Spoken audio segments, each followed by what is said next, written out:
ชาวบ้านที่รับมาอาบน้ำอันนี้เป็นสาวน้อยเนี่ยเล่นน้ำบ่ยอมขึ้นเลยหินรับเนาะอันนี้ก็คือระเบิดบ่ทันแตก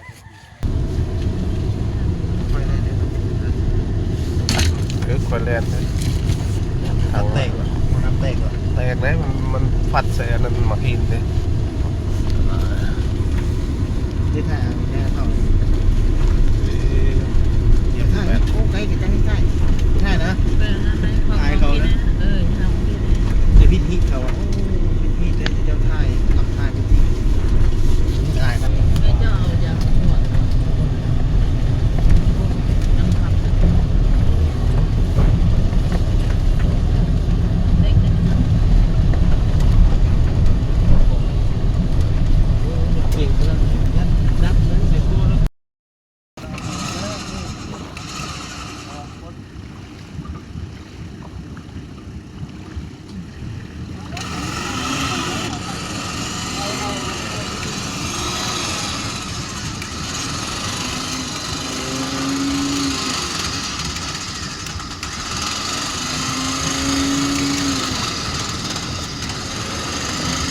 ขึ้นอันนี้มันขึ้นบ่เราวินระบบไฟอันนี้คือสัญญาณบ่ขึ้น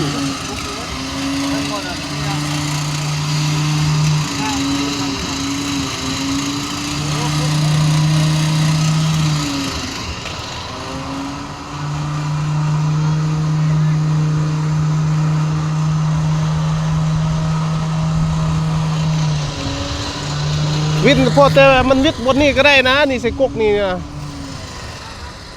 ครับพอ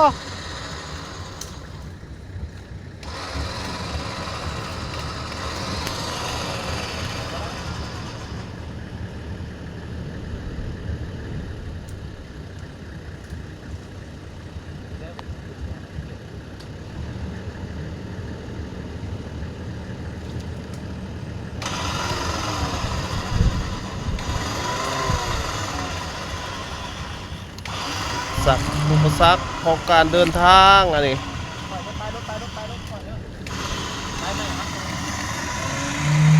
แกให้แห้งไหมยืดแห้งไหมพักตรงไหนเจ้าเลยตัวเด้อเด็กจะบีเราไปลุดปิ้งมาดิยับมาพี่ดูยับมาพี่ปล่อยเป็นเลยปล่อยนะพักพวงมาลัยมาเชิงเลยนะดึงพักพวกมันก่อนนี้พวกมันก่อนนี่บ่ดึงเลยเป็นยังมันนักก้นไป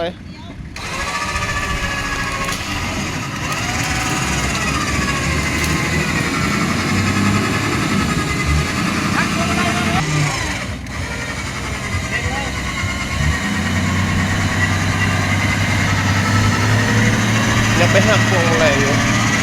พอคอยบนทาง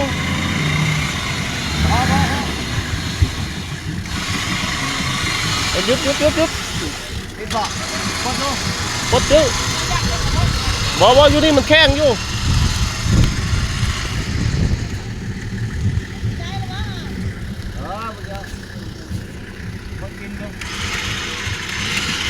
อุปสรรคการเดินทางเอ้ยพี่น้องเอ้ยตาเนี่ย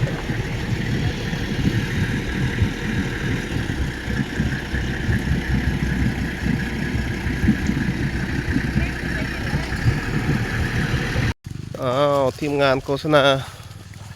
ลงเยี่ยมยามครัวเฮือนประชาชนบ้านหินรับเนาะอันนี้ก็คือระเบิดบ่ทันแตก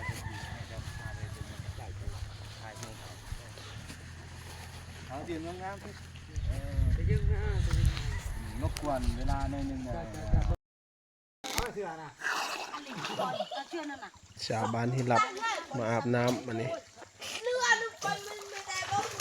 เป็นสาวน้อยเนี่ยเล่นน้ำบ่ยอมขึ้นเลย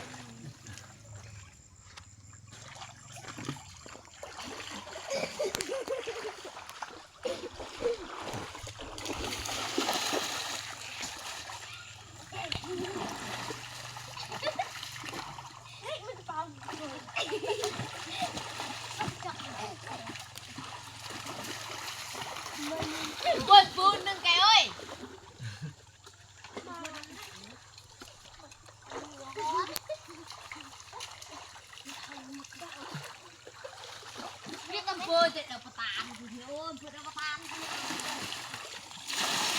cái mà cái sao đó vậy phát phát này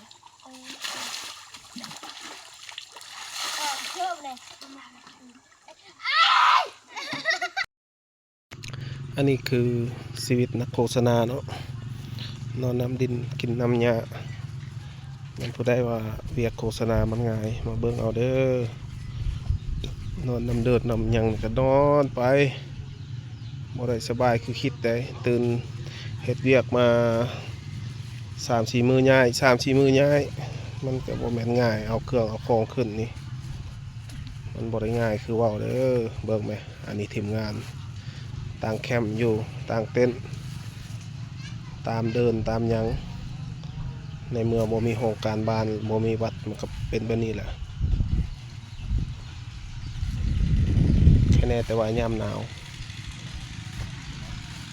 อันนี้คือเรือนครัวโอ้จบเท่านี้แหละสำหรับคลิปนี้ก็จบเพียงส่ำนี้บายบายมีอยากติดตามนำกันคลิปหน้าสิลงอันใดก็ให้ติดตามเบิ่งนำกันขอบใจ